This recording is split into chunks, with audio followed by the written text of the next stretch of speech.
हाय, मैं हूँ अमृता। कहानी की शुरुआत 1917 में होती है, जब ब्रिटेन और फ्रांस जर्मनी के खिलाफ लड़ रहे थे। वॉर में एक ब्रिटिश कैप्टन बुरी तरह से जख्मी हो जाता है। डॉक्टर जल्दी से उसके शरीर से गोलियां निकालते हैं। उन गोलियों में से उन्हें एक सिल्वर गोली मिलती है, जो कि बाकी दोनों के साइज में काफी बड़ी थी। सिल्वर गोली को देख सब लोग बहुत ही ज्यादा शॉक हो जाते हैं कि जर्मन अपने बंदूक में सिल्वर गोलियां यूज करने लगे हैं। तभी वो कैप्टन इन्हें कुछ बताने ही वाला होता है, लेकिन वो मर जाता है। उसके बाद हम शार्लेट नाम के एक लड़की को देखते हैं, जो एक जगह पर किसी से मिलने आई होती है। और फिर कहानी आती है 35 साल पहले अतीत में, जहाँ पे शार्लेट छोटी थी और उसका भाई एडवर्ड उसे परेशान कर रहा था। तभी उसकी माँ इजाबेल आके उसे डांट देती है।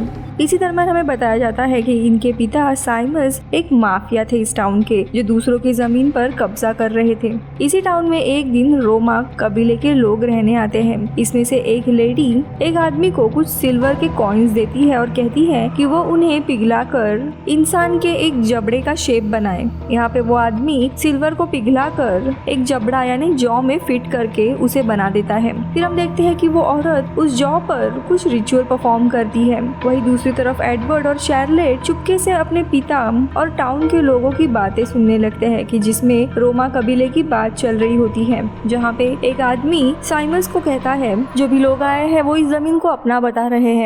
साइमस कहता है कि वो अगले दिन जमीन को खाली करवाएगा और अगले दिन वो अपने लोगों को लेकर वहाँ चला जाता है। साइमस के आदमी कबीले के लोगों को समझा कर उन्हें जाने के लिए कहते हैं, लेकिन वो नहीं मानते। इसीलिए वे लोग उस कबीले पर अटैक करके लोगों को मार देते हैं। लेकिन इसी बीच में वो रिचुअल करने वाली औरत एक आदमी के साथ वहाँ से भागने की कोशिश करती है, लेकिन उसे पकड़कर साइमस के सामने लाया जाता है। यहाँ पे साइमस उस जौ को देखकर उस औरत से कहता है कि तुम हमारे शहर में एक काला जादू नहीं कर सकती। और इसके बाद अपने लोगों से वो कहता है कि उस औरत और उसके हाथ में जो चांदी का जौ है उसे जमीन में दफना दे।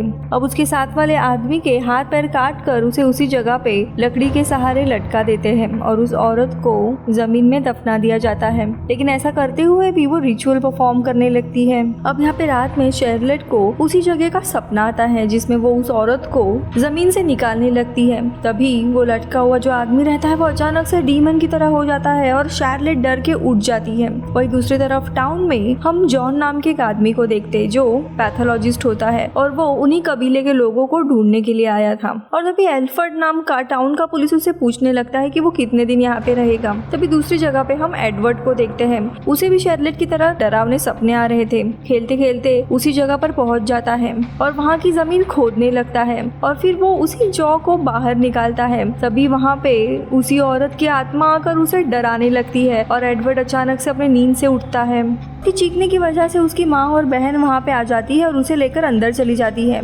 अब अगले दिन एडवर्ड और शार्लेट टाउन के बच्चों के साथ खेल रहे थे। तभी उनमें से एक लड़का टिमी सबको लेकर उसी जगह जाने लगता है।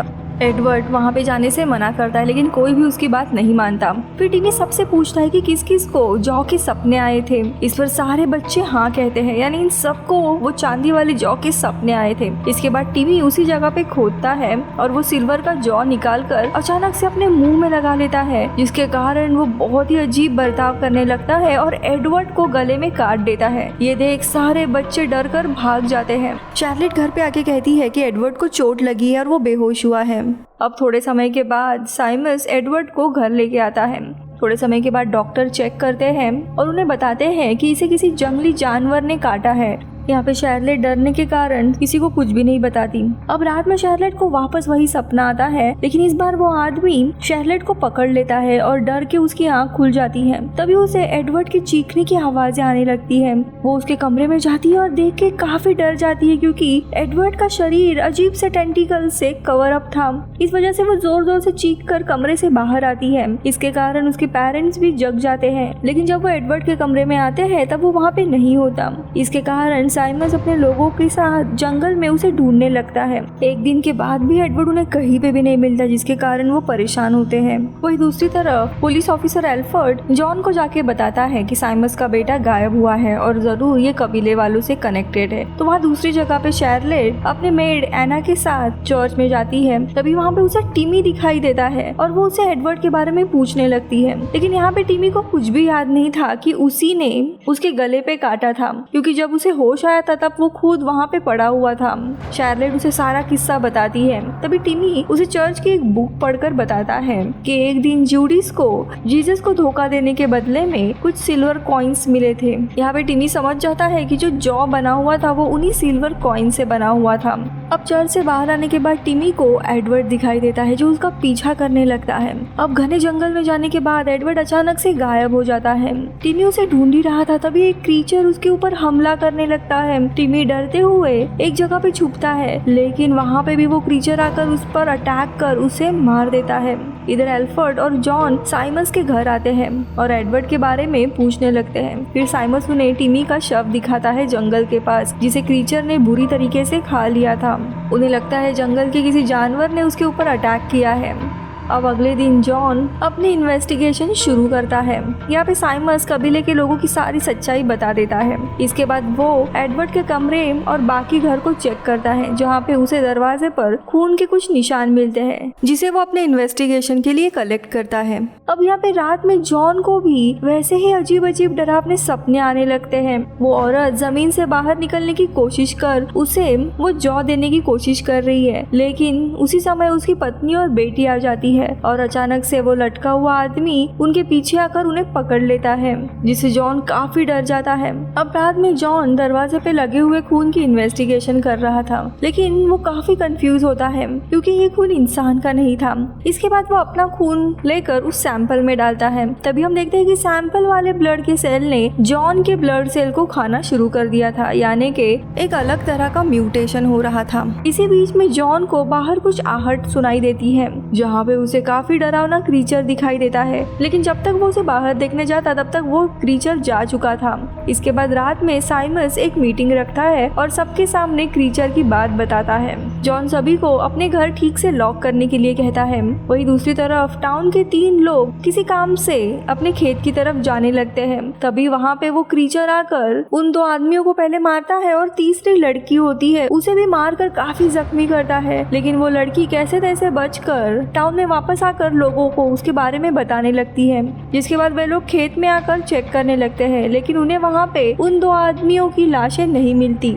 अब अगले दिन जॉन साइमस के साथ उसी लड़की के घर जाता है जो उन 2 आदमियों के साथ थी, लेकिन वो लड़की ऑलरेडी घर से गायब हो चुकी थी और उन्हें खिड़की के पास वैसा ही खून मिलता है। ये देखकर जॉन साइमस से कहता है कि टाउन के सारे लोगों को खतरा है, इसीलिए लोगों को चर्च में आकर रुकना चाहिए। वहीं दूसरी तरफ हम उस लड़की को जंगल में देखते हैं जिसकी हालत बहुत ही ज्यादा खराब होती है और उसके भी शरीर से अजीब अजीब टेंटिकल्स निकल रहे होते हैं और देखते ही देखते वो पानी में चली जाती है। इधर साइमस टाउन के सारे लोगों को चर्च में लाने लगता है। तो वही दूसरी जगह रात में इजाबेल और जॉन बातें कर रहे थे, जहाँ पे जॉन बताता है कि वो इन कबीले वाले को क्यों ढूंढ रहा है। दरअसल उसके टाउन में भी कुछ समय पहले एक भेड़िए क्रीचर ने हमला किया था, जिसमें उसकी पत्नी और बेटी मारी गई थी। बाद में उसे पता चला कि उसकी बेटी और पत्नी इसीलिए मारे गए क्योंकि उन कबीले वालों ने उनके जमीन पे श्राप दिया था और उनके इस हादसे के कुछ ही समय के बाद वो कबीले के लोग वापस आए थे और उन्होंने कहा था कि उनका श्राप पूरा हो गया और इसी कारण से जॉन तब से इन कबीले वाले लोगों को ढूंढ रहा है। ये बात सुनते ही इजाबेला काफी हैरान होती है। इनकी ये बातचीत चली रही थी कि तभी साइमस आ जाता है और जॉन को इजाबेला को ये सारी बातें ना बताने के लिए कहता है क्योंकि वो एडवर्ड के लिए काफी चिंतित थी। अब अगले दिन जॉन टिमी की जहाँ पे लाश मिली थी वहाँ पे जंगल में जाता है और उस क्रीचर का वेट करने लगता है। तभी वहाँ पे उसकी आंख लग जाती है और उसके सामने उसे वही लड़की दिखाई देती है जो कि एक क्रीचर में बदल गई थी। अचानक से उसकी आंख खुलती है तो सामने ही उस क्रीचर को देखता है और वो क्रीचर उसके ऊपर अटैक कर देता है, लेकिन जॉन बड़ी मुश्किल से अपने बिछाए हुए जाल में उसे फंसा लेता है। बाद में वो उसे शूट कर मार देता है और फिर उसके शव को लेकर साइमस के पास पहुंच जाता है। उस क्रीचर का पेट फाड़ने पर उन्हें उसमें वही लड़की दिखाई देती है जो अपने घर से गायब हुई थी। उसकी हालत बहुत ही ज्यादा खराब होती है। यहाँ पे उस लड़की के पिता भी होते हैं और उसकी ऐसी हालत देखकर वो उसे शूट कर मार देते हैं। साइमस ये देखकर काफी घबरा जाता है, लेकिन जॉन को साइमस पे शक होता है और उसे पूछता है कि तुमने आखिरकार कबीले वालों के साथ क्या किया किया और साइमस उसे सारी सच्चाई बता देता है। तभी जॉन गुस्से में कहता है, तुम्हारे कारण ही श्राप ये पूरे टाउन को लगा है। तुमने उस औरत को बिना सोचे समझे मार दिया। उसी ने ये श्राप दिया था जो कि तुम्हारे बेटे एडवर्ड से शुरू हुआ था। अब गुस्से में साइमस अपने आदमियों को लेकर क्रीचर को ढूंढने चला जाता है। दूसरी तरफ जॉन शार्लेट से उस दिन क्या हुआ था उसके बारे में पूछता है। इस पर वो सारी चीजें बताती है जो टिमी ने की थी और वो उस सिल्वर जॉ के बारे में भी बता देती है जो टिमी ने चर्च में छुपा कर रखा था। फिर शार्लेट और वो चर्च में आकर उस जॉ को ले लेते हैं। जॉन उस जॉ को देखकर समझ जाता है कि उसी कबीले के औरत ने इन्हें श्राप दिया था